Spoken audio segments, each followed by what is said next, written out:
Hola mis queridos lectores, mis queridas lectoras, ¿cómo están? Hoy les voy a leer Bartleby de Herman Melville, el escritor de Moby Dick, la novela de la famosa ballena. Pero esta vez con un cuento, ¿lo conocían? Bartleby, el cuento del preferiría no hacerlo. Preferiría no haberlo grabado, es lo primero que pensé, porque no me acordaba que era tan largo y tan deprimente este cuento. Pero bueno, una vez que me aventuré dije, avanzo, lo termino porque está tan bien escrito y es tan vigente, tan actual. De eso vamos a hablar después cuando haga el análisis de Bartleby en otro video. Ahora simplemente te voy a dejar con el audio de este cuento. Es notable este cuento para la época en la que fue escrito. Y te propongo también que mientras lo vayas escuchando hagas anotaciones. ¿A qué otros cuentos, a qué otras obras, a qué otras novelas te hace acordar? ¿Con qué podés relacionarlo? ¿En qué pensás? Si lo asocias a algún filósofo, ¿a qué temas lo asocias? Todo aquello que se te ocurra, que se te venga a la cabeza a medida que lo vayas escuchando, te propongo que lo anotes, porque después lo podemos compartir de manera diferida, como un club de lectura en diferido, en el video del análisis de este cuento. Entonces, de esta forma hacemos como una puesta en común de todo aquello que nos ha despertado Bartleby. Espero que te despierte y que no te duerma, como le pasó al propio Bartleby, que entra en un letargo del que ya nada ni nadie lo puede sacar. Pero vale la pena escucharlo, vale mucho la pena escucharlo. Te dejo entonces con Bartleby, Herman Melville, aquí en La Lectora. Audioteca de La Lectora. Soy un hombre de cierta edad. En los últimos 30 años mis actividades me han puesto en íntimo contacto con un gremio interesante y hasta singular, del cual entiendo nada se ha escrito hasta ahora, el de los amanuenses o copistas judiciales. He conocido a muchos, profesional y particularmente, y podría referir diversas historias que harían sonreír a los señores benévolos y llorar a las almas sentimentales. Pero a las biografías de todos los amanuenses prefiero algunos episodios de la vida de Bartleby, que era uno de ellos, el más extraño que yo he visto o de quien tenga noticia. De otros copistas yo podría escribir biografías completas. Nada semejante puede hacerse con Bartleby. No hay material suficiente para una plena y satisfactoria biografía de este hombre. Es una pérdida irreparable para la literatura. Bartleby era uno de esos seres de quienes nada es indagable, salvo en las fuentes originales, en este caso exiguas. De Bartleby no sé otra cosa que la que vieron mis asombrados ojos, salvo un nebuloso rumor que figurará en el epílogo. Antes de presentar al amanuense tal como lo vi por primera vez, conviene que registre algunos datos míos, de mis empleados, de mis asuntos, de mi oficina y de mi ambiente general. Esa descripción es indispensable para una inteligencia adecuada del protagonista de mi relato. Soy, en primer lugar, un hombre que desde la juventud ha sentido profundamente que la vida más fácil es la mejor. Por eso, aunque pertenezco a una profesión proverbialmente enérgica y a veces nerviosa hasta la turbulencia, jamás he tolerado que esas inquietudes conturben mi paz. Soy uno de esos abogados sin ambición que nunca se dirigen a un jurado o solicitan de algún modo el aplauso público.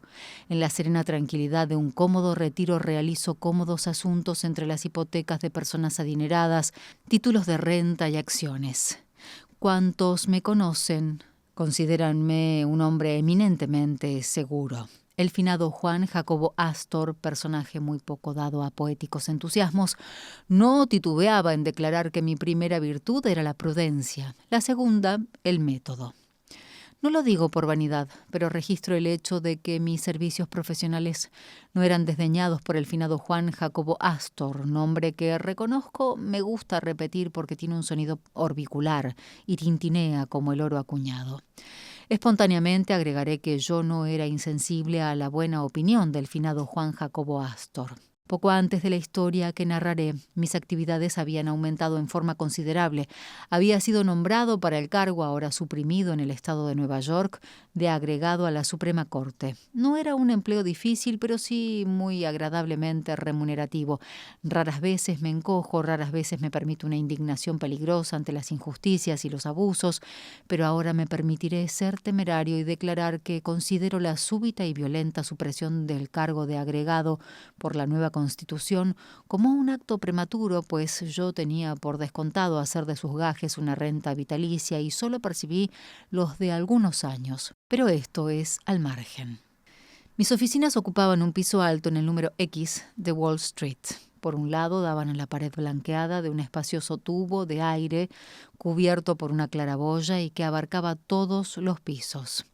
Este espectáculo era más bien manso, pues le faltaba lo que los paisajistas llaman animación.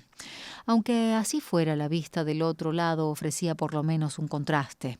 En esa dirección las ventanas dominaban sin el menor obstáculo una alta pared de ladrillo ennegrecida por los años y por la sombra. Las ocultas bellezas de esta pared no exigían un telescopio, pues estaban a pocas varas de mis ventanas para beneficio de espectadores miopes. Mis oficinas ocupaban el segundo piso a causa de la gran elevación de los edificios vecinos. El espacio entre esta pared y la mía se parecía no poco a un enorme tanque cuadrado. En el período anterior al advenimiento de Bartleby, yo tenía 2 escribientes bajo mis órdenes y un muchacho muy vivo para los mandados. El primero, Turkey, el segundo, Nippers, el tercero, Ginger. Estos son nombres que no es fácil encontrar en las guías, en realidad sobrenombres mutuamente conferidos por mis empleados y que expresaban sus respectivas personas o caracteres. Turkey era un inglés bajo, obeso, de mi edad más o menos, esto es no lejos de los 60. De mañana podríamos decir su rostro era rosado, pero después de las 12 su hora de almuerzo resplandecía como una hornalla de carbones de Navidad y seguía resplandeciendo, pero con un descenso gradual, hasta las 6 de la tarde. Después yo no veía más al propietario de ese rostro, quien, coincidiendo en su cenit con el sol, parecía ponerse con él para levantarse, culminar y declinar al día siguiente con la misma regularidad y la misma gloria. En el decurso de mi vida he observado singulares coincidencias, de las cuales no es la menor el hecho de que el preciso momento en que Turkey, con roja y radiante faz, emitía sus más vívidos rayos, indicaba el principio del período durante el cual su capacidad de trabajo quedaba seriamente afectada para el resto del día. No digo que se volviera absolutamente haragán o hostil al trabajo, por el contrario, se volvía demasiado enérgico. Había entonces en él una exacerbada, frenética, temeraria y disparatada actividad. Se descuidaba al mojar la pluma en el tintero. Todas las manchas que figuran en mis documentos fueron ejecutadas por él después de las 12 del día. En las tardes no solo propendía a echar manchas, a veces iba más lejos y se ponía barullento. En tales ocasiones su rostro ardía con más vívida heráldica, como si se arrojara carbón de piedra en antracita. Hacía con la silla un ruido desagradable, desparramaba la arena al cortar las plumas, las rajaba impacientemente y las tiraba al suelo en súbitos arranques de ira, se paraba, se echaba sobre la mesa, desparramando sus papeles de la manera más indecorosa, triste espectáculo en un hombre ya entrado en años. Sin embargo, como era por muchas razones mi mejor empleado y siempre antes de las 12, el ser más juicioso y diligente y capaz de despachar numerosas tareas de un modo incomparable, me resignaba a pasar por alto sus excentricidades, aunque ocasionalmente me veía obligado a reprenderlo. Sin embargo, lo hacía con suavidad, pues aunque Turkey era de mañana el más cortés, más dócil y más reverencial de los hombres, estaba predispuesto por las tardes a la menor provocación a ser áspero de lengua, es decir, insolente. Por eso, valorando sus servicios matinales como yo lo hacía y resuelto a no perderlos, pero al mismo tiempo incómodo por sus provocadoras maneras después del mediodía, y corno hombre pacífico, poco deseoso de que mis amonestaciones provocaran respuestas impropias, resolví un sábado a mediodía, siempre estaba peor los sábados, sugerirle muy bondadosamente que tal vez ahora que empezaba a envejecer sería prudente abreviar sus tareas. En una palabra, no necesitaba venir a la oficina más que de mañana, después del almuerzo. Era mejor que se fuera a descansar a su casa hasta la hora del té. Pero no, insistió en cumplir sus deberes vespertinos. Su rostro se puso intolerablemente fogoso y, gesticulando con con una larga regla en el extremo de la habitación, me aseguró enfáticamente que si sus servicios eran útiles de mañana, cuánto más indispensables no serían de tarde. Con toda deferencia, señor, dijo Turkey entonces, me considero su mano derecha. De mañana ordeno y despliego mis columnas, pero de tarde me pongo a la cabeza y bizarramente arremeto contra el enemigo. Así. E hizo una violenta embestida con la regla. ¿Y los borrones?, insinué yo. Es verdad, pero con todo respeto, señor, contemple estos cabellos. Estoy envejeciendo. Seguramente, señor, un borrón o dos en una tarde calurosa no pueden reprocharse con severidad a mis canas. La vejez, aunque borronea una página, es honorable. Con permiso, señor, los dos estamos envejeciendo. Este llamado a mis sentimientos personales resultó irresistible. Comprendí que estaba resuelto a no irse. Hice mi composición de lugar resolviendo que por las tardes le confiaría solo documentos de menor importancia. Nippers, el segundo de mi lista, era un muchacho de unos 25 años, cetrino, melenudo, algo pirático. Siempre lo consideré una víctima de dos poderes malignos, la ambición y la indigestión. Evidencia de la primera era cierta impaciencia en sus deberes de mero copista y una injustificada usurpación de asuntos estrictamente profesionales, tales como la redacción original de documentos legales. La indigestión se manifestaba en rachas de sarcástico mal humor, con notorio rechinamiento de dientes cuando cometía errores de copia, innecesarias maldiciones, silbadas más que habladas, en lo mejor de sus ocupaciones y especialmente por un continuo disgusto con el nivel de la mesa en que trabajaba. A pesar de su ingeniosa aptitud mecánica, nunca pudo Nippers arreglar esa mesa a su gusto. Le ponía astillas debajo, cubos de distinta clase, pedazos de cartón y llegó hasta ensayar un prolijo ajuste con tiras de papel secante doblado. Pero todo era en vano. Si para comodidad de su espalda levantaba la cubierta de su mesa en un ángulo agudo hacia el mentón y escribía como si un hombre usara el empinado techo de una casa holandesa como escritorio, la sangre circulaba mal en sus brazos. Si bajaba la mesa al nivel de su cintura y se agachaba sobre ella para escribir, le dolían las espaldas.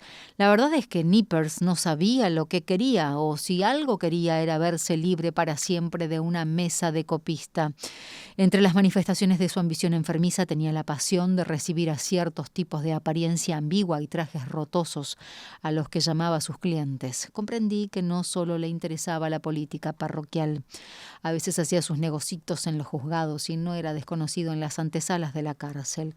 Tengo buenas razones para creer, sin embargo, que un individuo que lo visitaba en mis oficinas y a quien pomposamente insistía en llamar mi cliente era solo un acreedor y la escritura una cuenta. Pero con todas sus fallas y todas las molestias que me causaba Nippers, como su compatriota Turkey, me era muy útil. Escribía con rapidez y letra clara y cuando quería no le faltaban modales distinguidos. Además, siempre estaba vestido como un caballero y con esto daba tono a mi oficina. En lo que respecta a Turkey, me daba mucho trabajo evitar el descrédito que reflejaba sobre mí. Sus trajes parecían grasientos y olían a comida. En verano usaba pantalones grandes y bolsudos, sus sacos eran execrables, el sombrero no se podía tocar, pero mientras sus sombreros me eran indiferentes, ya que su natural cortesía y deferencia como inglés subalterno lo llevaban a sacárselo apenas entraba en el cuarto, su saco ya era otra cosa. Hablé con él respecto a su ropa sin ningún resultado. La verdad era, supongo, que un hombre con renta tan exigua no podía ostentar al mismo tiempo una cara brillante y una ropa brillante. Como observó Nippers una vez, Turkey gastaba casi todo su dinero en tinta roja. Un día de invierno le regalé a Turkey un sobretodo mío de muy decorosa apariencia, un sobretodo gris, acolchado, de gran abrigo, abotonado desde el cuello hasta las rodillas. Pensé que Turkey apreciaría el regalo y moderaría sus estrépitos e imprudencias, pero no. Creo que el hecho de enfundarse en un sobretodo tan suave y tan acolchado ejercía un pernicioso efecto sobre él, según el principio de que un exceso de avena es perjudicial para los caballos. De igual manera que un caballo impaciente muestra la avena que ha comido, así Turkey mostraba su sobretodo, le daba insolencia. Era un hombre a quien perjudicaba la prosperidad. Aunque en lo referente a la continencia de Turkey yo tenía mis presunciones. En lo referente a Nippers estaba persuadido de que, cualesquiera fueran sus faltas en otros aspectos, era por lo menos un joven sobrio. Pero la propia naturaleza era su tabernero y desde su nacimiento le había suministrado un carácter tan irritable y tan alcohólico que toda bebida subsiguiente le era superflua. Cuando pienso que en la calma de mi oficina Nippers se ponía de pie, se inclinaba sobre la mesa, estiraba los brazos, levantaba todo el escritorio y lo movía y lo sacudía marcando el piso, como si la mesa fuera un perverso ser voluntarioso dedicado a vejarlo y a frustrarlo. Claramente comprendo que para Nippers el aguardiente era superfluo. Era una suerte para mí que, debido a su causa primordial, la mala digestión, la irritabilidad y la consiguiente nerviosidad de Nippers eran más notables de mañana y que de tarde estaba relativamente tranquilo. Y como los paroxismos de Turkey solo se manifestaban después de mediodía, nunca debí sufrir a la vez las excentricidades de los dos. Los ataques se relevaban como guardias. Cuando el de Nippers estaba de turno, el de Turkey estaba de franco y viceversa. Dadas las circunstancias, era este un buen arreglo. Ginger Nut, el tercero en mi lista, era un muchacho de unos 12 años. Su padre era carrero, ambicioso de ver a su hijo antes de morir en los tribunales y no en el pescante. Por eso lo colocó en mi oficina como estudiante de Derecho, mandadero, barredor y limpiador a razón de $1 por semana. Tenía un escritorio particular, pero no lo usaba mucho. Pasé revista a su cajón una vez. Contenía un conjunto de cáscaras de muchas clases de nueces. Para este perspicaz estudiante, toda la noble ciencia del derecho cabía en una cáscara de nuez. Entre sus muchas tareas, la que desempeñaba con mayor presteza consistía en proveer de manzanas y de pasteles a Turkey y a Nippers. Ya que la copia de expedientes es tarea proverbialmente seca, mis dos amanuenses solían humedecer sus gargantas con helados, de los que pueden adquirirse en los puestos cerca del correo y de la aduana. También solían encargar a Ginger Nut ese bizcocho especial, pequeño, chato, redondo y sazonado con especias, cuyo nombre se le daba. En las mañanas frías, cuando había poco trabajo, Turkey los engullía a docenas, como si fueran obleas. Lo cierto es que por un penique venden 6 u 8, y el rasguido de la pluma se combinaba con el ruido que hacía al triturar las abiscochadas partículas. Entre las confusiones vespertinas y los fogosos atolondramientos de Turkey, recuerdo que una vez humedeció con la lengua un bizcocho de jengibre y lo estampó como sello en un título hipotecario. Estuve entonces en un tris de despedirlo, pero me desarmó con una reverencia oriental diciéndome: «Con permiso, señor, creo que he estado generoso suministrándole un sello a mis expensas». Mis primitivas tareas de escribano de transferencias y buscador de títulos y redactor de documentos recónditos de toda clase aumentaron considerablemente con el nombramiento de agregado a la Suprema Corte. Ahora había mucho trabajo para el que no bastaban mis escribientes. Requerí un nuevo empleado. En contestación a mi aviso, un joven inmóvil apareció una mañana en mi oficina. La puerta estaba abierta, pues era verano. Reveo esa figura pálidamente pulcra, lamentablemente decente, incurablemente desolada. Era Bartleby. Después de algunas palabras sobre su idoneidad, lo tomé, feliz de contar entre mis copistas a un hombre de tan morigerada apariencia, que podría influir de modo benéfico en el arrebatado carácter de Turkey y en el fogoso de Nippers.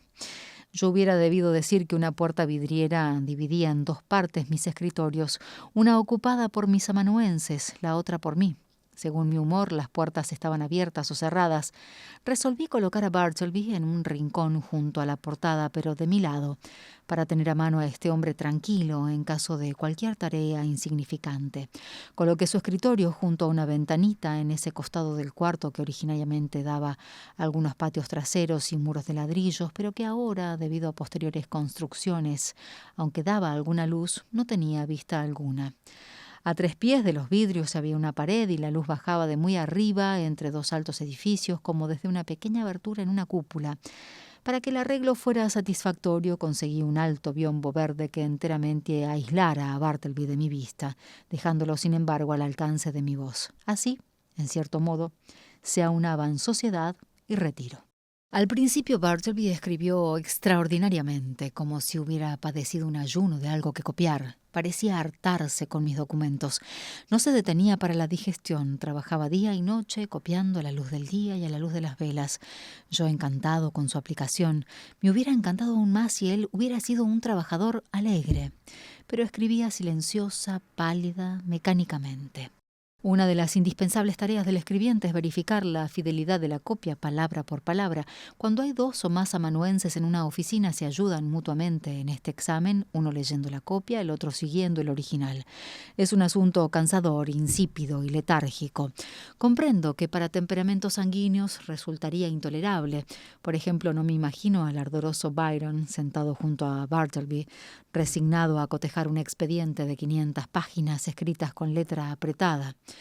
Yo ayudaba en persona a confrontar algún documento breve, llamando a Turkey o a Nippers con este propósito. Uno de mis fines al colocar a Bartleby tan a mano detrás del biombo era aprovechar sus servicios en estas ocasiones triviales. Al tercer día de su estada y antes de que fuera necesario examinar lo escrito por él, la prisa por completar un trabajito que tenía entre manos me hizo llamar súbitamente a Bartleby. En el apuro y en la justificada expectativa de una obediencia inmediata, yo estaba en el escritorio con la cabeza inclinada sobre el original y con la copia en la mano derecha, algo nerviosamente extendida, de modo que al surgir de su retiro Bartleby pudiera tomarla y seguir el trabajo sin dilaciones. En esta actitud estaba cuando le dije lo que debía hacer, esto es, examinar un breve escrito conmigo. Imaginen mi sorpresa, mi consternación, cuando sin moverse de su ángulo, Bartleby, con una voz singularmente suave y firme, replicó: «Preferiría no hacerlo». Me quedé un rato en silencio perfecto, ordenando mis atónitas facultades. Primero se me ocurrió que mis oídos me engañaban o que Bartleby no había entendido bien mis palabras. Repetí la orden con la mayor claridad posible, pero con claridad se repitió la respuesta. «Preferiría no hacerlo». «Preferiría no hacerlo», repetí como un eco, poniéndome de pie, excitadísimo y cruzando el cuarto a grandes pasos. «¿Qué quiere decir con eso? Está loco. Necesito que me ayude a confrontar esta página. Tómela». Y se la alcancé. «Preferiría no hacerlo», dijo. Lo miré con atención, su rostro estaba tranquilo, sus ojos grises, vagamente serenos, ni un rasgo denotaba agitación. Si hubiera habido en su actitud la menor incomodidad, enojo, impaciencia o impertinencia, en otras palabras, si hubiera habido en él cualquier manifestación normalmente humana, yo lo hubiera despedido en forma violenta, pero, dadas las circunstancias, hubiera sido como poner en la calle a mi pálido busto en yeso de Cicerón. Me quedé mirándolo un rato largo mientras él seguía escribiendo y luego volví a mi escritorio. Esto es rarísimo, pensé. ¿Qué hacer? Mis asuntos eran urgentes. Resolví olvidar aquello, reservándolo para algún momento libre en el futuro. Llamé del otro cuarto a Nippers y pronto examinamos el escrito. Pocos días después, Bartleby concluyó 4 documentos extensos, copias cuadruplicadas de testimonios, dados ante mí durante una semana en la Cancillería de la Corte. Era necesario examinarlos. El pleito era importante y una gran precisión era indispensable. Teniendo todo listo, llamé a Turkey, Nippers y Gingernut, que estaban en el otro cuarto, pensando poner en manos de mis 4 amanuenses las 4 copias mientras yo leyera el original. Turkey, Nippers y Gingernut estaban sentados en fila, cada uno con su documento en la mano, cuando le dije a Bartleby que se uniera al interesante grupo. «Bartleby, pronto, estoy esperando». Oí el arrastre de su silla sobre el piso desnudo, y el hombre no tardó en aparecer a la entrada de su ermita. «¿En qué puedo ser útil?», dijo apaciblemente. Las copias», dije con apuro. «Vamos a examinarlas». Tomé y le alargué la 4ª copia.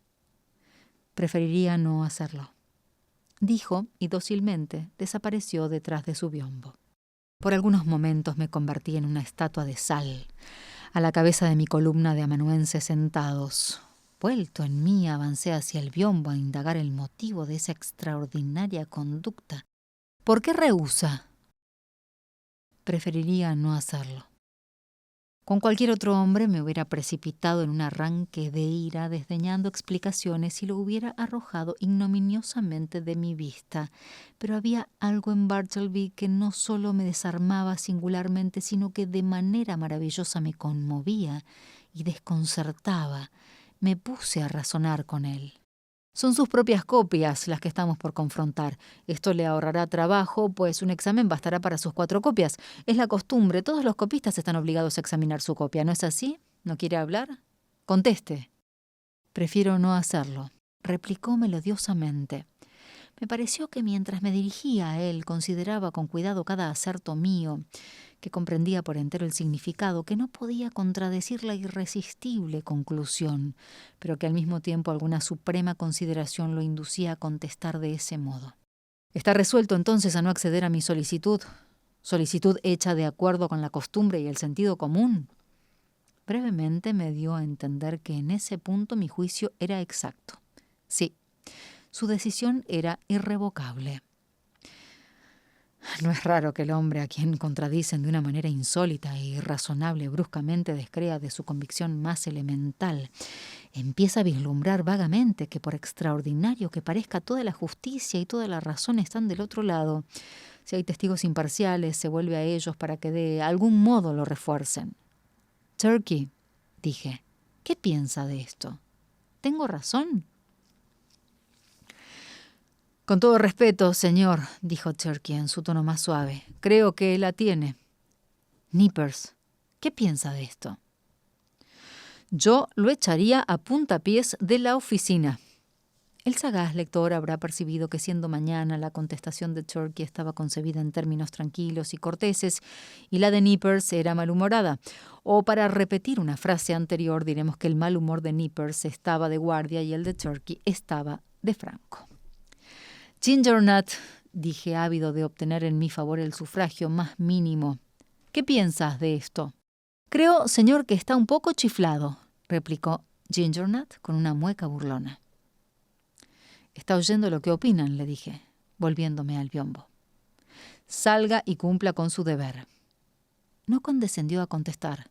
Tuve un momento de molesta perplejidad, pero las tareas surgían y otra vez decidí postergar el estudio de este problema a futuros socios.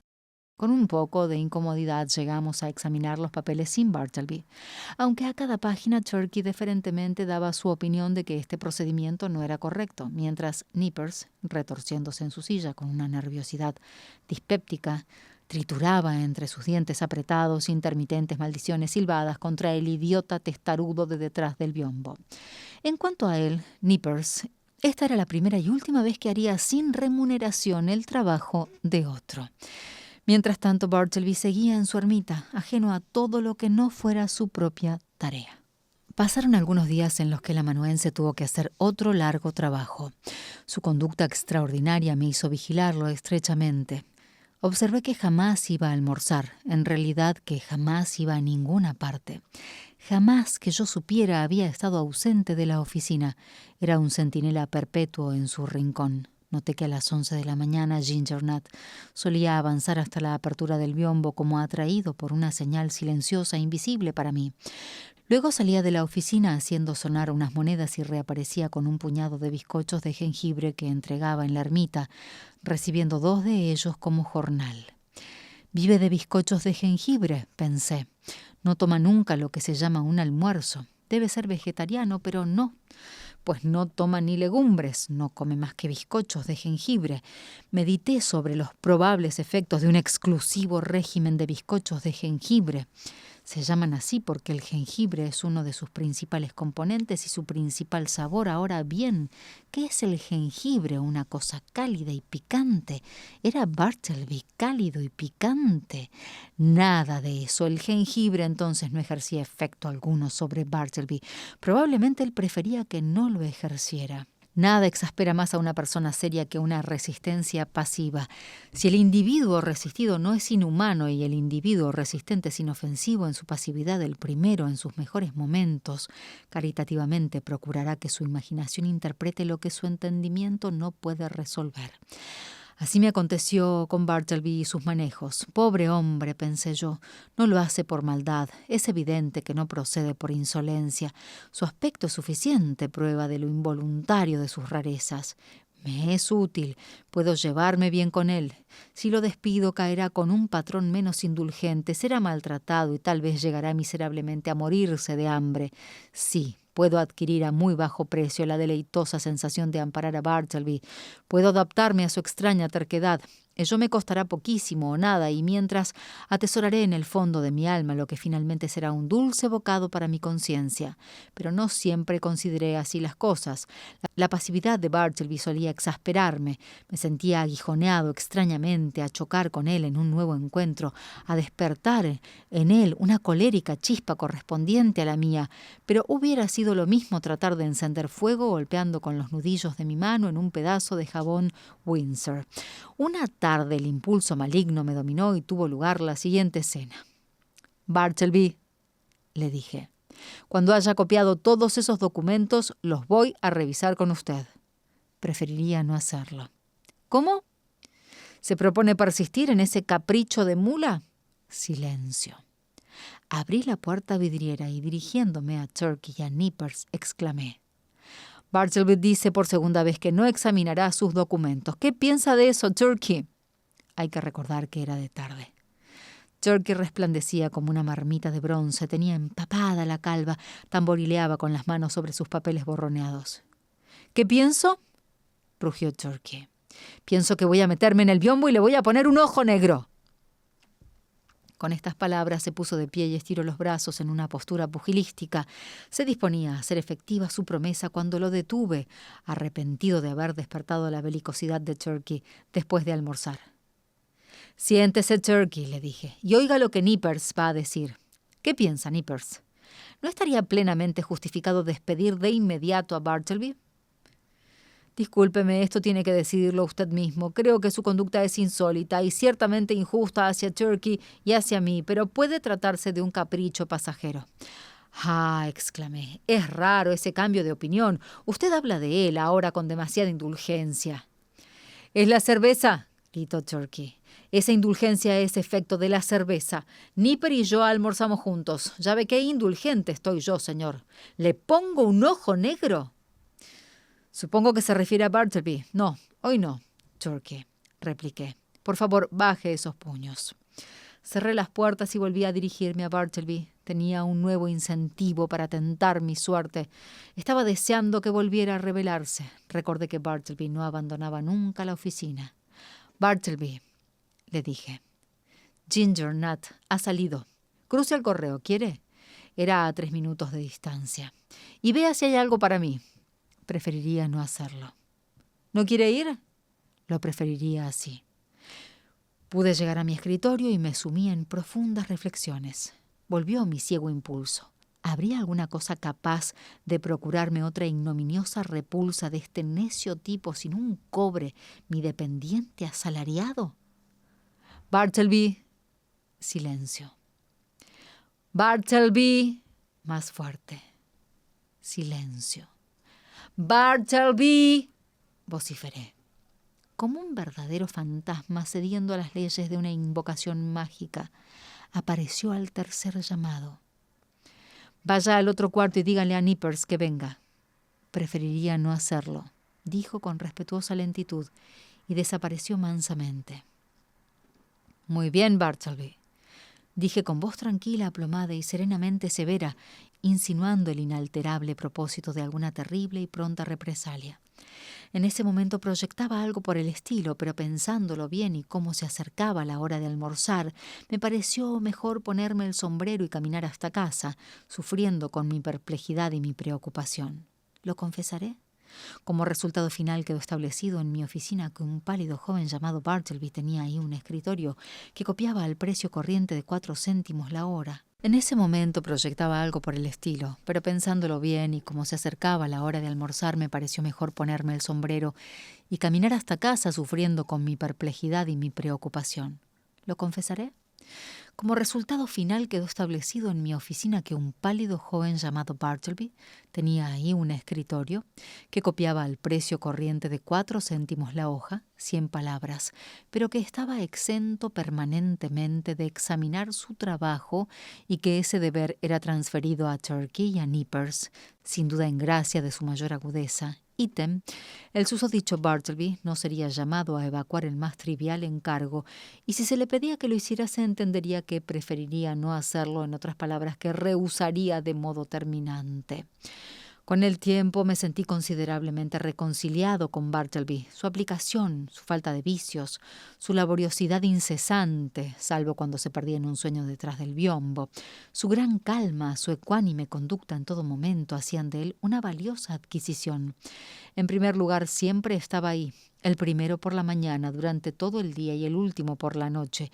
Yo tenía singular confianza en su honestidad. Sentía que mis documentos más importantes estaban perfectamente seguros en sus manos.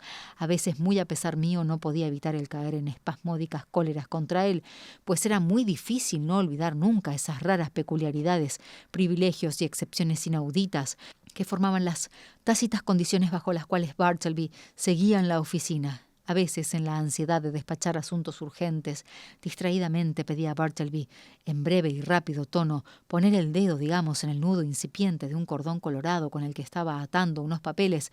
Detrás del biombo resonaba la consabida respuesta: preferiría no hacerlo. Y entonces, ¿cómo era posible que un ser humano dotado de las fallas comunes de nuestra naturaleza dejara de contestar con amargura a una perversidad semejante a semejante sin razón? Sin embargo, cada nueva repulsa de esta clase tendía a disminuir las probabilidades de que yo repitiera la distracción.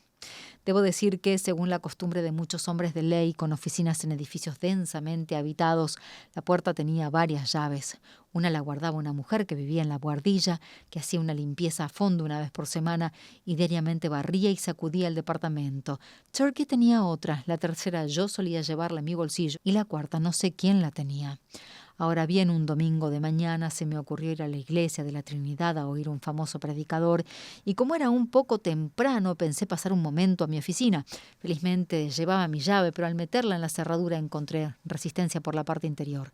Llamé consternado, vi girar una llave por dentro y, exhibiendo su pálido rostro por la puerta entreabierta, entreví a Bartleby en mangas de camisa y en un raro y andrajoso desabillé. Se excusó mansamente. Dijo que estaba muy ocupado y que preferiría no recibirme por el momento. Añadió que sería mejor que yo fuera a dar 2 o 3 vueltas por la manzana y que entonces habría terminado sus tareas. La inesperada aparición de Bartleby ocupando mi oficina un domingo con su cadavérica indiferencia caballeresca, pero tan firme y tan seguro de sí, tuvo tan extraño efecto que de inmediato me retiré de mi puerta y cumplí sus deseos, pero no sin variados pujos de inútil rebelión contra la mansa desfachatez de este inexplicable amanuense. Su maravillosa mansedumbre no solo me desarmaba, me acobardaba, porque considero que es una especie de cobarde el que tranquilamente permite a su dependiente asalariado que le dé órdenes y que lo expulse de sus dominios. Además, yo estaba lleno de dudas sobre lo que Bartleby podría estar haciendo en mi oficina, en mangas de camisa y todo deshecho un domingo de mañana. ¿Pasaría algo impropio? No. Eso quedaba descartado. No podía pensar ni por un momento que Bartleby fuera una persona inmoral. ¿Pero qué podía estar haciendo allí? ¿Copias? No. Por excéntrico que fuera Bartleby, era notoriamente decente. Era la última persona para sentarse en su escritorio en un estado vecino a la desnudez. Era además domingo y había algo en Bartleby que prohibía suponer que violaría la santidad de ese día con tareas profanas. Con todo, mi espíritu no estaba tranquilo y lleno de inquieta curiosidad volví, por fin, a mi puerta. Sin obstáculo introduje la llave, abrí y entré. Bartleby no se veía. Miré ansiosamente por todo, eché una ojeada detrás del biombo, pero era claro que se había ido. Después de un prolijo examen, comprendí que por un tiempo indefinido Bartleby debía haber comido y dormido y haberse vestido en mi oficina, y eso sin vajilla, cama o espejo. El tapizado asiento de un viejo sofá desvencijado mostraba en un rincón la huella visible de una flaca forma reclinada. Enrollada bajo el escritorio encontré una frazada, en el hogar vacío una caja de pasta y un cepillo, en una silla una palangana de lata, jabón y una toalla rotosa, en un diario unas migas de bizcocho de jengibre y un bocado de queso. Sí, pensé, es bastante claro que Bartleby ha estado viviendo aquí. Entonces me cruzó el pensamiento: qué miserables orfandades, miserias, soledades quedan reveladas aquí. Su pobreza es grande, pero su soledad, ¡qué terrible! Los domingos Wall Street es un desierto como la labia pétrea, y cada noche de cada día es una desolación. Este edificio también, que en los días de semana bulle de animación y de vida, por la noche retumba de puro vacío, y el domingo está desolado. Y es aquí donde Bartleby hace su hogar, único espectador de una soledad que ha visto poblada, una especie de inocente y transformado Mario, meditando entre las ruinas de Cartago. Por primera vez en mi vida una impresión de abrumadora y punzante melancolía se apoderó de mí. Antes nunca había experimentado más que ligeras tristezas, no desagradables. Ahora el lazo de una común humanidad me arrastraba al abatimiento. Una melancolía fraternal, los dos. Yo y Bartleby éramos hijos de Adán. Recordé las sedas brillantes y los rostros dichosos que había visto ese día, bogando como cisnes por el Mississippi de Broadway, y los comparé al pálido copista, y reflexionando, la felicidad busca la luz, por eso juzgamos que el mundo es alegre, pero el dolor se esconde en la soledad, por eso juzgamos que el dolor no existe. Estas imaginaciones quimeras indudablemente de un cerebro tonto y enfermo me llevaron a pensamientos más directos sobre las rarezas de Bartleby. Presentimientos de extrañas novedades me visitaron. Creí ver la pálida forma del amanuense entre desconocidos, indiferentes, extendida en su estremecida mortaja. De pronto me atrajo el escritorio cerrado de Bartleby, con su llave visible en la cerradura. No me llevaba, pensé, ninguna intención aviesa ni el apetito de una desalmada curiosidad. Además, el escritorio es mío, y también su contenido. Bien puedo animarme a revisarlo. Todo estaba metódicamente arreglado, los papeles en orden, los casilleros eran profundos. Removiendo los legajos archivados, examiné el fondo. De pronto sentí algo y lo saqué. Era un viejo pañuelo de algodón, pesado y anudado. Lo abrí y encontré que era una caja de ahorros. Entonces recordé todos los tranquilos misterios que había notado en el hombre. Recordé que solo hablaba para contestar, que aunque a intervalos tenía tiempo de sobra, nunca lo había visto leer, no, ni siquiera un diario, que por largo rato se quedaba mirando por su pálida ventana detrás del biombo al ciego muro de ladrillos. Yo estaba seguro que nunca visitaba una fonda o un restaurante, mientras su pálido rostro indicaba que nunca bebía cerveza como Nippers, ni siquiera té o café como los otros hombres, que nunca salía a ninguna parte, que nunca iba a dar un paseo, salvo tal vez ahora que había rehusado decir quién era o de dónde venía o si tenía algún pariente en el mundo que, aunque tan pálido y tan delgado, nunca se quejaba de mala salud. Y más aún recordé cierto aire de inconsciente, de descolorida, ¿cómo diré?, de descolorida altivez, digamos, o austera reserva que me había infundido una mansa condescendencia con sus rarezas cuando se trataba de pedirle el más ligero favor, aunque su larga inmovilidad me indicara que estaba detrás de su biombo, entregado a uno de sus sueños frente al muro. Meditando en esas cosas y ligándolas al reciente descubrimiento de que había convertido mi oficina en su residencia y sin olvidar sus mórbidas cavilaciones, meditando en estas cosas, repito, un sentimiento de prudencia nació en mi espíritu.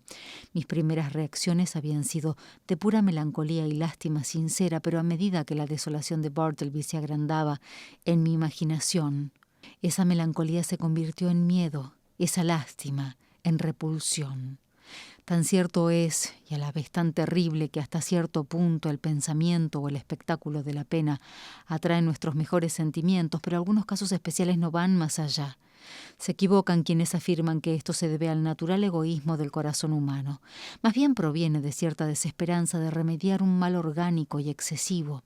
Y cuando se percibe que esa piedad nos lleva a un socorro efectivo, el sentido común ordena al alma librarse de ella. Lo que vi esa mañana me convenció de que el amanuense era la víctima de un mal innato e incurable. Yo podía dar una limosna a su cuerpo, pero su cuerpo no le dolía. Tenía el alma enferma y yo no podía llegar a su alma. No cumplí esa mañana mi propósito de ir a la Trinidad. Las cosas que había visto me incapacitaban por el momento para ir a la iglesia. Al dirigirme a mi casa iba pensando en lo que haría con Bartleby. Al fin me resolví. Lo interrogaría con calma, la mañana siguiente acerca de su vida, etc., y si rehusaba contestarme francamente y sin reticencias, y suponía que él preferiría no hacerlo, le daría un billete de $20, además de lo que le debía, diciéndole que ya no necesitaba sus servicios, pero que en cualquier otra forma en que necesitara mi ayuda se la prestaría gustoso. Especialmente le pagaría los gastos para trasladarse al lugar de su nacimiento, donde quiera que fuera. Además, si al llegar a su destino necesitaba ayuda, una carta haciéndomelo saber, no quedaría sin respuesta. La mañana siguiente llegó.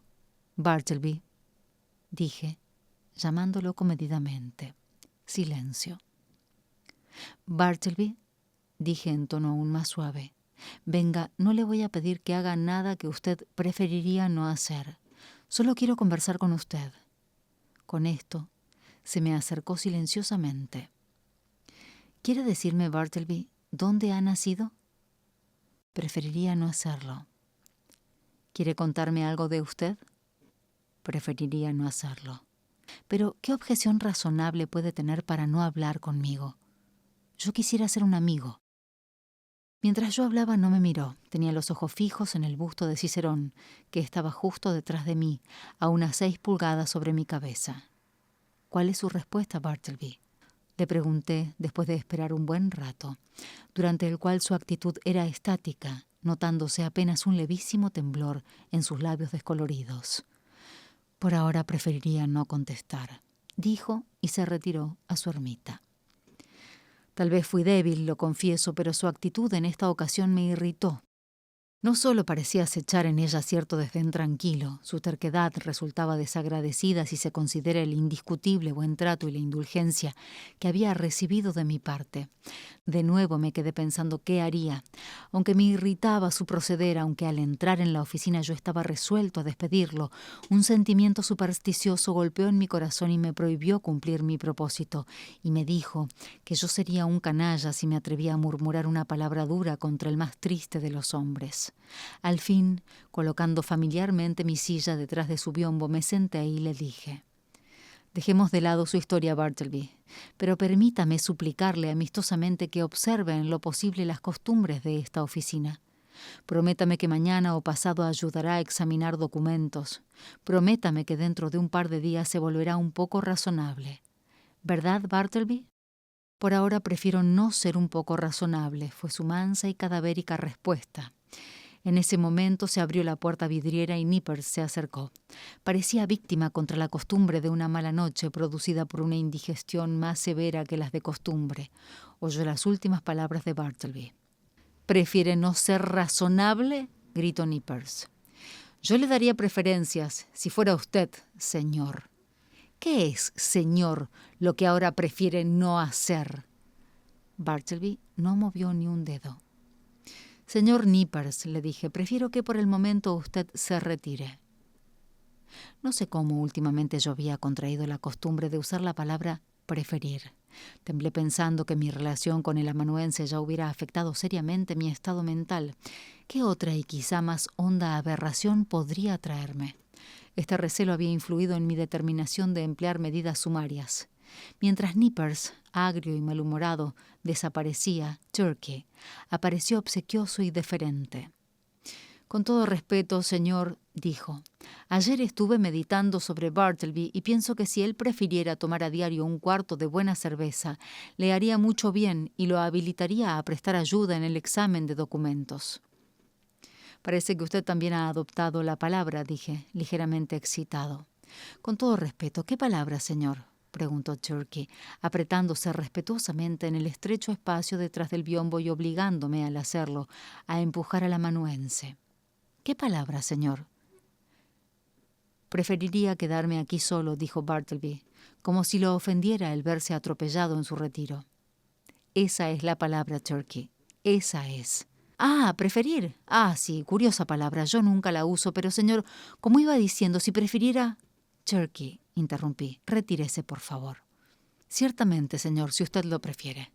Al abrir la puerta vidriera para retirarse Nippers, desde su escritorio me echó una mirada y me preguntó si yo prefería papel blanco o papel azul para copiar cierto documento. No acentuó maliciosamente la palabra preferir. Se veía que había sido dicha involuntariamente.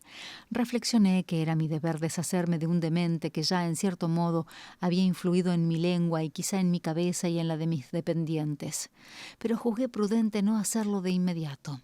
Al día siguiente noté que Bartleby no hacía más que mirar por la ventana en su sueño frente a la pared. Cuando le pregunté por qué no escribía, me dijo que había resuelto no escribir más. ¿Por qué no? ¿Qué se propone?, exclamé. No escribir más, nunca más. ¿Y por qué razón? ¿No la ve usted mismo?, replicó con indiferencia. Lo miré fijamente y me pareció que sus ojos estaban apagados y vidriosos. Enseguida se me ocurrió que su ejemplar diligencia junto a esa pálida ventana durante las primeras semanas había dañado su vista. Me sentí conmovido y pronuncié algunas palabras de simpatía. Sugerí que, por supuesto, era prudente de su parte el abstenerse de escribir por un tiempo y lo animé a tomar esta oportunidad para hacer ejercicios al aire libre. Pero no lo hizo. Días después, estando ausentes mis otros empleados y teniendo mucha prisa por despachar ciertas cartas, pensé que no teniendo nada que hacer Bartleby sería menos inflexible que de costumbre y querría llevármelas al correo. Se negó rotundamente y aunque me resultaba molesto, tuve que llevarlas yo mismo. Pasaba el tiempo. Ignoro si los ojos de Bartleby se mejoraron o no. Me parece que sí, según todas las apariencias, pero cuando se lo pregunté no me concedió una respuesta. De todos modos no quería seguir copiando. Al fin, acosado por mis preguntas, me informó que había resuelto abandonar las copias. ¿Cómo?, exclamé. Si sus ojos se curaran, si viera mejor que antes, ¿copiaría entonces? He renunciado a copiar, contestó y se hizo a un lado. Se quedó como siempre enclavado en mi oficina. ¿Qué? Si eso fuera posible. Se reafirmó más aún que antes. ¿Qué hacer si no hacía nada en la oficina? ¿Por qué se iba a quedar? De hecho, era una carga no solo inútil, sino gravosa. Sin embargo, le tenía lástima. No digo sino la pura verdad cuando afirmo que me causaba inquietud.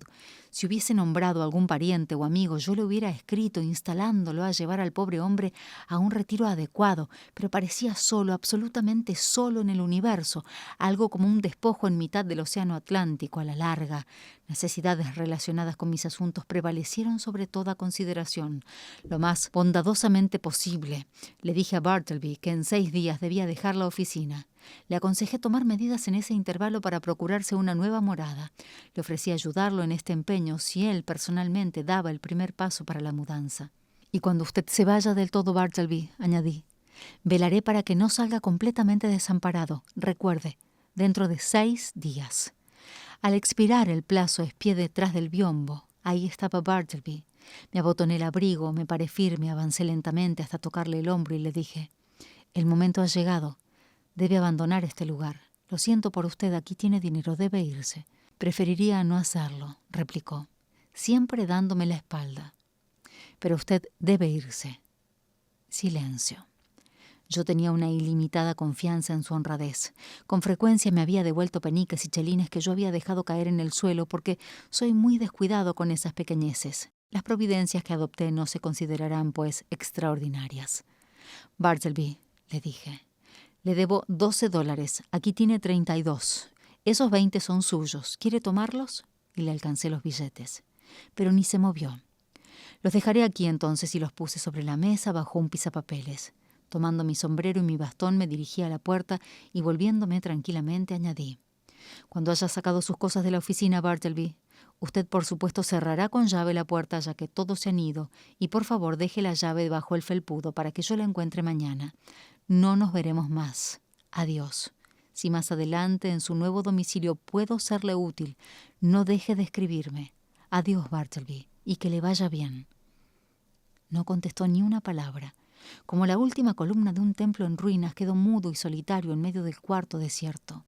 Mientras me encaminaba a mi casa pensativo, mi vanidad se sobrepuso a mi lástima. No podía menos de jactarme del modo magistral con que había llevado mi liberación de Bartleby. Magistral lo llamaba, y así debía opinar cualquier pensador desapasionado. La belleza de mi procedimiento consistía en su perfecta serenidad. Nada de vulgares intimidaciones, ni de bravatas, ni de coléricas amenazas, ni de paseos arriba y abajo por el departamento con espasmódicas órdenes vehementes a Bartleby de desaparecer con sus miserables bártulos. Nada de eso, sin mandatos gritones a Bartleby. Como hubiera hecho un genio inferior, yo había postulado que se iba y sobre esa promesa había construido todo mi discurso. Cuanto más pensaba en mi actitud, más me complacía en ella. Con todo, al despertarme la mañana siguiente, tuve mis dudas. Mis humos de vanidad se habían desvanecido. Una de las horas más lúcidas y serenas en la vida del hombre es la del despertar. Mi procedimiento seguía pareciéndome tan sagaz como antes, pero solo en teoría. Cómo resultaría en la práctica era lo que estaba por verse. Era una bella idea dar por sentada la partida de Bartleby, pero después de todo esta presunción era solo mía y no de Bartleby. Lo importante era no que yo hubiera establecido que debía irse, sino que él prefiriera hacerlo. Era hombre de preferencias, no de presunciones. Después del almuerzo me fui al centro discutiendo las probabilidades pro y contra. A ratos pensaba que sería un fracaso y que encontraría a Bartleby en mi oficina como de costumbre, y enseguida tenía la seguridad de encontrar su silla vacía, y así seguí titubeando. En la esquina de Broadway y la calle del Canal vi a un grupo de gente muy excitada conversando seriamente. Apuesto a que, oí decir al pasar. ¿A que no se va? Ya está, dije. Ponga su dinero. Instintivamente metí la mano en el bolsillo para vaciar el mío cuando me acordé que era día de elecciones. Las palabras que había oído no tenían nada que ver con Bartleby, sino con el éxito o fracaso de algún candidato para intendente. En mi obsesión, ya había imaginado que todo Broadway compartía mi excitación y discutía el mismo problema. Seguí agradecido al bullicio de la calle que protegía mi distracción. Como era mi propósito, llegué más temprano que de costumbre a la puerta de mi oficina. Me paré a escuchar, no había ruido. Debía de haberse ido. Probé el llamador. La puerta estaba cerrada con llave. Mi procedimiento había obrado como magia. El hombre había desaparecido. Sin embargo, cierta melancolía se mezclaba a esta idea. El éxito brillante casi me pesaba. Estaba buscando bajo el felpudo la llave que Bartleby debía haberme dejado cuando por casualidad pegué en la puerta con la rodilla, produciendo un ruido como de llamada, y en respuesta llegó hasta mí una voz que decía desde adentro: «Todavía no, estoy ocupado». Era Bartleby. Quedé fulminado. Por un momento quedé como aquel hombre que con su pipa en la boca fue muerto por un rayo hace ya tiempo en una tarde serena de Virginia. Fue muerto asomado a la ventana y quedó recostado en ella en la tarde soñadora, hasta que alguien lo tocó y cayó. «No se ha ido», murmuré por fin. Pero una vez más, obedeciendo al ascendiente que el inescrutable amanuense tenía sobre mí, del cual me era imposible escapar, bajé lentamente a la calle. Al dar vuelta la manzana, consideré qué podía hacer en esta inaudita perplejidad. Imposible expulsarlo a empujones, inútil sacarlo a la fuerza de insultos. Llamar a la policía era una idea desagradable, y sin embargo permitirle gozar de su cadavérico triunfo sobre mí, eso también era inadmisible. ¿Qué hacer? O si no había nada que hacer, ¿qué dar por sentado? Yo había dado por sentado que Bartleby se iría. Ahora podía yo retrospectivamente asumir que se había ido. En la legítima realización de esta premisa podía entrar muy apurado en mi oficina y, fingiendo no ver a Bartleby, llevarlo por delante como si fuera el aire. Tal procedimiento tendría en grado singular todas las apariencias de una indirecta. Era bastante difícil que Bartleby pudiera resistir a esa aplicación de la doctrina de las suposiciones, pero repensándolo bien, el éxito de este plan me pareció dudoso. Resolví discutir de nuevo el asunto. «Bartleby», le dije con severa y tranquila expresión entrando a la oficina, «estoy disgustado muy seriamente. Estoy apenado, Bartleby. No esperaba esto de usted. Yo me lo había imaginado de caballeresco carácter. Yo había pensado que en cualquier dilema bastaría la más ligera insinuación, en una palabra, suposición. Pero parece que estoy engañado». «¿Cómo?», agregué naturalmente asombrado. «Ni siquiera ha tocado ese dinero. Estaba en el preciso lugar donde yo lo había dejado la víspera». No contestó. «¿Quiere usted dejarnos, sí o no?», pregunté en un arranque, avanzando hasta acercarme a él. «Preferiría no dejarlos», replicó suavemente, acentuando el no. «¿Y qué derecho tiene usted para quedarse? ¿Paga alquiler? ¿Paga mis impuestos? ¿Es suya la oficina?». No contestó. «¿Está dispuesto a escribir ahora? ¿Se ha mejorado de la vista? ¿Podría escribir algo para mí esta mañana o ayudarme a examinar unas líneas o ir al correo? En una palabra, ¿quiere hacer algo que justifique su negativa de irse?». Silenciosamente se retiró a su ermita. Yo estaba en tal estado de resentimiento nervioso que me pareció prudente abstenerme de otros reproches. Bartleby y yo estábamos solos. Recordé la tragedia del infortunado Adams y del aún más infortunado Colt en la solitaria oficina de éste, y cómo el pobre Colt, exasperado por Adams y dejándose llevar imprudentemente por la ira, fue precipitado al acto fatal, acto que ningún hombre puede deplorar más que el actor. A menudo he pensado que si este altercado hubiera tenido lugar en la calle o en una casa particular, otro hubiera sido su desenlace. La circunstancia de estar solos en una oficina desierta en lo alto de un edificio, enteramente desprovisto de domésticas asociaciones humanas, una oficina sin alfombras de apariencia sin duda alguna, polvorienta y desolada, debe haber contribuido a acrecentar la desesperación del desventurado Colt. Pero cuando el resentimiento del viejo Adams se apoderó de mí y me tentó en lo concerniente a Bartleby, luché con él y lo vencí. ¿Cómo? Recordando sencillamente el divino precepto: «Un nuevo mandamiento les doy: ámense los unos a los otros». Sí, esto fue lo que me salvó. Aparte de más altas consideraciones, la caridad obra como un principio sabio y prudente, como una poderosa salvaguardia para su poseedor. Los hombres han asesinado por celos y por rabia y por odio y por egoísmo y por orgullo espiritual, pero no hay hombre que yo sepa que haya cometido un asesinato por caridad. La prudencia, entonces, si no puede aducirse motivo mejor, basta para impulsar a todos los seres hacia la filantropía y la caridad. En todo caso, en esta ocasión me esforcé en ahogar mi irritación con el amanuense, interpretando benévolamente su conducta. Pobre hombre, pensé, no sabe lo que hace, y además ha pasado días muy duros y merece indulgencia. Procuré también ocuparme en algo y al mismo tiempo consolar mi desaliento. Traté de imaginar que en el curso de la mañana, en un momento que le viniera bien, Bartleby, por su propia y libre voluntad, saldría de su ermita decidido a encaminarse a la puerta, pero no. Llegaron las 12:30, la cara de Turkey se encendió, volcó el tintero y empezó su turbulencia. Nippers declinó hacia la calma y la cortesía. Ginger Nut mascó su manzana del mediodía y Bartleby siguió de pie en la ventana en uno de sus profundos sueños, frente al muro. ¿Me creerán? ¿Me atreveré a confesarlo? Esa tarde abandoné la oficina sin decirle ni una palabra más. Pasaron varios días durante los cuales en momentos de ocio revisé sobre testamentos de Edwards y sobre la necesidad de Priestley. Estos libros, dadas las circunstancias, me produjeron un sentimiento saludable. Gradualmente llegué a persuadirme de que mis disgustos acerca del amanuense estaban decretados desde la eternidad y Bartleby me estaba destinado por algún misterioso propósito de la divina providencia que un simple mortal como yo no podía penetrar. Sí, Bartleby, quédate ahí, detrás del biombo, pensé. No te perseguiré más. Eres inofensivo y silencioso como una de esas viejas sillas. En una palabra, nunca me he sentido en mayor intimidad que sabiendo que estabas ahí. Al fin lo veo, lo siento. Penetro el propósito predestinado de mi vida. Estoy satisfecho. Otros tendrán papeles más elevados. Mi misión en este mundo, Bartleby, es proveerte de una oficina por el período que quieras. Creo que este sabio orden de ideas hubiera continuado a no mediar observaciones gratuitas y maliciosas que me infligieron profesionales amigos al visitar las oficinas. Como acontece a menudo, el constante roce con mentes mezquinas acaba con las buenas resoluciones de los más generosos.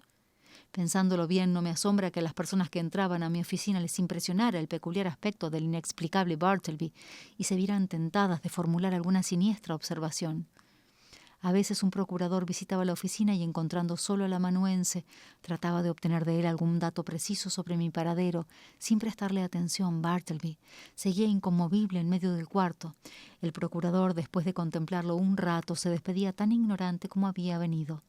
También cuando alguna audiencia tenía lugar y el cuarto estaba lleno de abogados y testigos y se sucedían los asuntos, algún letrado muy ocupado, viendo a Bartleby enteramente ocioso, le pedía que fuera a buscar en su oficina, la del letrado, algún documento. Bartleby, en el acto, rehusaba tranquilamente y se quedaba tan ocioso como antes. Entonces el abogado se quedaba mirándolo asombrado, le clavaba los ojos y luego me miraba a mí, y yo, ¿qué podía decir? Por fin me di cuenta de que en todo el círculo de mis relaciones corría un murmullo de asombro acerca del extraño ser que cobijaba en mi oficina. Esto me molestaba ya muchísimo. Se me ocurrió que podía ser longevo y que seguiría ocupando mi departamento y desconociendo mi autoridad y asombrando a mis visitantes y haciendo escandalosa mi reputación profesional y arrojando una sombra general sobre el establecimiento y manteniéndose con sus ahorros, porque indudablemente no gastaba sino $medio por día, y que tal vez llegara a sobrevivirme y a quedarse en mi oficina reclamando derechos de posesión fundados en la ocupación perpetua, a medida que esas oscuras anticipaciones me abrumaban y que mis amigos menudeaban sus implacables observaciones sobre esa aparición en mi oficina. Un gran cambio se operó en mí. Resolví hacer un esfuerzo enérgico y librarme para siempre de esta pesadilla intolerable. Antes de urdir un complicado proyecto, sugerí simplemente a Bartleby la conveniencia de su partida. En un tono serio y tranquilo, entregué la idea a su cuidadosa y madura consideración. Al cabo de 3 días de meditación me comunicó que sostenía su criterio original, en una palabra, que preferiría permanecer conmigo. ¿Qué hacer? Dije para mí, abotonado mi abrigo hasta el último botón. ¿Qué hacer? ¿Qué debo hacer? ¿Qué dice mi conciencia que debería hacer con este hombre, o más bien con este fantasma? Tengo que librarme de él. Se irá, pero ¿cómo? ¿Echarás ese pobre pálido, pasivo mortal? ¿Arrojarás esa criatura indefensa? ¿Te deshonrarás con semejante crueldad? No, no quiero, no puedo hacerlo. Más bien lo dejaría vivir y morir aquí y luego emparedaría sus restos en el muro. ¿Qué harás entonces? Con todos tus ruegos no se mueve. Deja los sobornos bajo tu propio pisapapeles. Es bien claro que prefiere quedarse contigo. Entonces hay que hacer algo severo, algo fuera de lo común. ¿Cómo la harás arrestar por un gendarme y entregarás su inocente palidez a la cárcel? ¿Qué motivos podrías aducir? ¿Es acaso un vagabundo? ¿Cómo? Él, un vagabundo, un ser errante, él, que rehúsa moverse. Entonces, ¿porque no quiere ser un vagabundo, vas a clasificarlo como tal? Esto es un absurdo. ¿Carece de medios visibles de vida? Bueno, ahí lo tengo.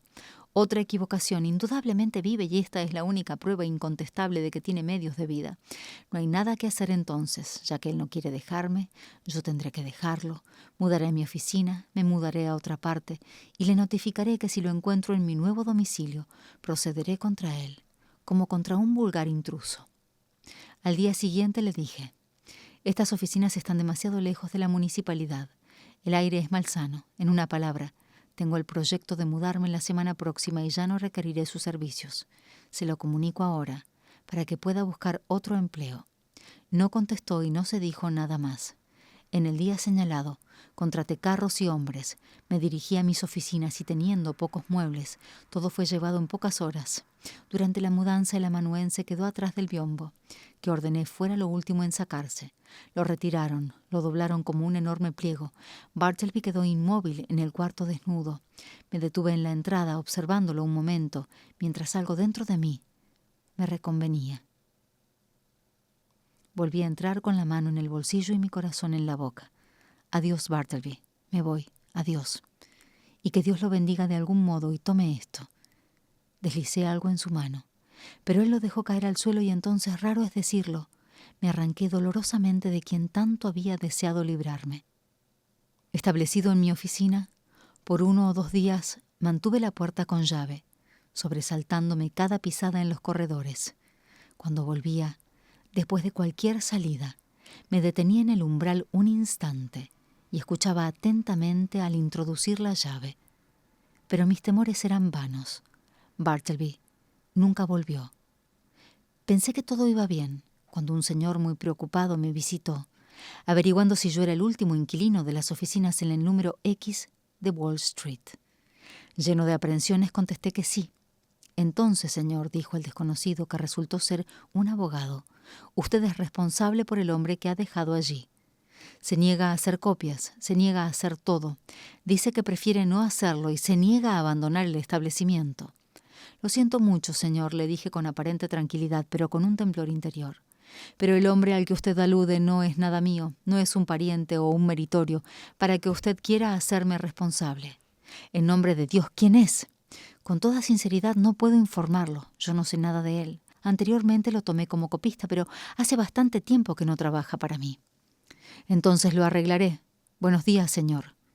Pasaron varios días y no supe nada más, y aunque a menudo sentí un caritativo impulso de visitar el lugar y ver al pobre Bartleby, un cierto escrúpulo de no sé qué me detenía. Ya he concluido con él, pensaba al fin, cuando pasó otra semana sin más noticias. Pero al llegar a la oficina al día siguiente encontré varias personas esperando en mi puerta en un estado de gran excitación. «Este es el hombre. Ahí viene», gritó el que estaba delante y que no era otro que el abogado que me había visitado. «Usted tiene que sacarlo, señor, en el acto», gritó un hombre corpulento adelantándose y en el que reconocí al propietario del número X de Wall Street. «Estos caballeros, mis inquilinos, no pueden soportarlo más.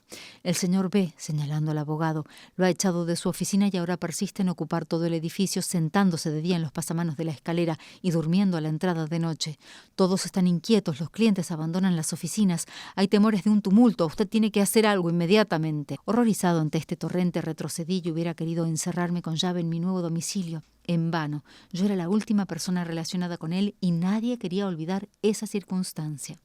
Temeroso de que me denunciaran en los diarios, como alguien insinuó oscuramente, consideré el asunto y dije que si el abogado me concedía una entrevista privada con el amanuense en su propia oficina, la del abogado, haría lo posible para librarlos del estorbo. Subiendo a mi antigua morada encontré a Bartleby, silencioso, sentado sobre la baranda en el descanso. «¿Qué está haciendo ahí, Bartleby?», le dije. «Sentado en la baranda», respondió humildemente. Lo hice entrar a la oficina del abogado, que nos dejó solos. «Bartleby», dije, Se da cuenta de que está ocasionándome un gran disgusto con su persistencia en ocupar la entrada después de haber sido despedido de la oficina. Silencio. Tiene que elegir. O usted hace algo o algo se hace con usted. Ahora bien, ¿qué clase de trabajo quisiera hacer? ¿Le gustaría volver a emplearse como copista? No. Preferiría no hacer ningún cambio. ¿Le gustaría ser vendedor en una tienda de géneros? Es demasiado encierro. No, no me gustaría ser vendedor, pero no soy exigente. «Demasiado encierro», grité. «Pero si usted está encerrado todo el día». «Preferiría no ser vendedor», respondió como para cerrar la discusión. «¿Qué le parece un empleo en un bar? Eso no fatiga la vista». «No me gustaría, pero como he dicho antes, no soy exigente». Su locuacidad me animó. Volví a la carga. «Bueno, entonces quisiera viajar por el país como cobrador de comerciantes. ¿Sería bueno para su salud?» «No, preferiría hacer otra cosa». ¿No iría usted a Europa para acompañar a algún joven y distraerlo con su conversación? ¿No le agradaría eso? De ninguna manera, no me parece que haya en eso nada preciso. Me gusta estar fijo en un sitio, pero no soy exigente. Entonces quédese fijo, grité, perdiendo la paciencia. Por primera vez en mi desesperante relación con él me puse furioso. «Si usted no se va de aquí antes del anochecer, me veré obligado, en verdad estoy obligado a irme yo mismo», dije, un poco absurdamente, sin saber con qué amenaza atemorizarlo, para trocar en obediencia su inmovilidad. Desesperado de cualquier esfuerzo ulterior, precipitadamente me iba cuando se me ocurrió un último pensamiento, uno ya vislumbrado por mí. «Bartleby», dije, en el tono más bondadoso que pude adoptar, dadas las circunstancias. «¿Usted no iría a casa conmigo? No a mi oficina, sino a mi casa. ¿A quedarse allí hasta encontrar un arreglo conveniente? Vámonos ahora mismo». No, por el momento preferiría no hacer ningún cambio. No contesté, pero eludiendo a todos por lo súbito y rápido de mi fuga, huí del edificio, corrí por Wall Street hacia Broadway y saltando en el primer ómnibus, me vi libre de toda persecución. Apenas vuelto a mi tranquilidad, comprendí que yo había hecho todo lo humanamente posible tanto respecto a los pedidos del propietario y sus inquilinos, como respecto a mis deseos y mi sentido del deber para beneficiar a Bartleby y protegerlo de una ruda persecución. Procuré estar tranquilo y libre de cuidados. Mi conciencia justificaba mi intento, aunque a decir verdad no logré el éxito que esperaba. Tal era mi temor de ser acosado por el colérico propietario y sus exasperados inquilinos, que entregando por unos días mis asuntos a Nippers, me dirigí a la parte alta de la ciudad a través de los suburbios, en mi coche. Crucé de Jersey City a Hoboken e hice fugitivas visitas a Manhattanville y Astoria. De hecho, casi estuve domiciliado en mi coche durante ese tiempo. Cuando regresé a la oficina encontré sobre mi escritorio una nota del propietario. La abrí con temblorosas manos. Me informaba que su autor había llamado a la policía y que Bartleby había sido conducido a la cárcel como un vagabundo. Además, como yo lo conocía más que nadie, me pedía que concurriera y quisiera una declaración conveniente de los hechos. Estas nuevas tuvieron sobre mí un efecto contradictorio. Primero me indignaron, luego casi merecieron mi aprobación. El carácter enérgico y expeditivo del propietario le había hecho adoptar un temperamento que yo no hubiera elegido y, sin embargo, como último recurso, dadas las circunstancias especiales, parecía el único camino. Supe después que cuando le dijeron al amanuense que sería conducido a la cárcel, este no ofreció la menor resistencia. Con su pálido modo inalterable, silenciosamente asintió. Algunos curiosos o apiadados espectadores se unieron al grupo. Encabezada por uno de los gendarmes del brazo de Bartleby, la silenciosa procesión siguió su camino entre todo el ruido y el calor y la felicidad de las aturdidas calles al mediodía. El mismo día que recibí la nota fui a la cárcel. Buscando al empleado declaré el propósito de mi visita y fui informado que el individuo que yo buscaba estaba en efecto ahí dentro. Aseguré al funcionario que Bartleby era de una cabal honradez y que merecía nuestra lástima por inexplicablemente excéntrico que fuera. Le referí todo lo que sabía y le sugerí que lo dejaran en un benigno encierro hasta que algo menos duro pudiera hacerse, aunque no sé muy bien en qué pensaba. De todos modos, si nada se decidía, el asilo debía recibirlo. Luego solicité una entrevista. Como no había contra él ningún cargo serio y era inofensivo y tranquilo, le permitían andar en libertad por la prisión y particularmente por los patios cercados de césped. Ahí lo encontré, solitario en el más quieto de los patios, con el rostro vuelto a un alto muro, mientras alrededor me pareció ver los ojos de asesinos y de ladrones, atisbando por las estrechas rendijas de las ventanas. «Bartleby». «Lo conozco», dijo sin darse vuelta, «y no tengo nada que decirle. Yo no soy el que lo trajo aquí, Bartleby», dije profundamente dolido por su sospecha. «Para usted este lugar no debe ser tan vil. Nada reprochable lo ha traído aquí. Vea, no es un lugar tan triste como podría suponerse. Mire, ahí está el cielo y aquí el césped». «Sé dónde estoy», replicó, pero no quiso decir nada más, y entonces lo dejé. Al entrar de nuevo en el corredor, un hombre ancho y carnoso de delantal se me acercó y señalando con el pulgar sobre el hombro dijo: ¿Ese es su amigo? Sí. ¿Quiere morirse de hambre? En tal caso que observen el régimen de la prisión y saldrá con su gusto. ¿Quién es usted?, le pregunté, no acertando a explicarme una charla tan poco oficial en ese lugar. Soy el despensero. Los caballeros que tienen amigos aquí me pagan para que los provea de buenos platos. ¿Es cierto?, le pregunté al guardián. Me contestó que sí. Bien, entonces, dije deslizando unas monedas de plata en la mano del despensero, quiero que mi amigo esté particularmente atendido. Dele la mejor comida que encuentre y sea con él lo más atento posible. Presente, ¿me quiere?, dijo el despensero con una expresión que parecía indicar la impaciencia de ensayar inmediatamente su urbanidad. Pensando que podía redundar en beneficio del amanuense, accedí y preguntándole su nombre me fui a buscar a Bartleby. Bartleby, este es un amigo. Usted lo encontrará muy útil. Servidor, señor, dijo el despensero haciendo un lento saludo detrás del delantal. Espero que esto le resulte agradable, señor. Lindo césped, departamentos frescos. Espero que pase un tiempo con nosotros. Trataremos de hacérselo agradable. ¿Qué quiere cenar hoy? Prefiero no cenar hoy, dijo Bartleby dándose vuelta. Me haría mal, no estoy acostumbrado a cenar. Con estas palabras se movió hacia el otro lado del cercado y se quedó mirando la pared. ¿Cómo es esto?, dijo el hombre dirigiéndose a mí con una mirada de asombro. Es medio raro, ¿verdad? Creo que está un poco desequilibrado, dije con tristeza. ¿Desequilibrado? ¿Está desequilibrado? Bueno, palabra de honor que pensé que su amigo era un caballero falsificador. Los falsificadores son siempre pálidos y distinguidos. No puedo menos que compadecerlos. Me es imposible, señor. ¿No conoció a Monroe Edwards?, agregó patéticamente y se detuvo. Luego, apoyando compasivamente la mano en mi hombro, suspiró. Murió tuberculoso en Sing Sing. Entonces, ¿usted no conocía a Monroe? No, nunca he tenido relaciones sociales con ningún falsificador. Pero no puedo demorarme. Cuide a mi amigo. Le prometo que no le pesará. Ya nos veremos. Pocos días después conseguí otro permiso para visitar la cárcel y anduve por los corredores en busca de Bartleby, pero sin dar con él. Lo he visto salir de su celda no hace mucho, dijo un guardián. Habrá salido a pasear al patio. Tomó esa dirección. ¿Está buscando al hombre callado?, dijo otro guardián cruzándose conmigo. Ahí está, durmiendo en el patio. No hace 20 minutos que lo vi acostado.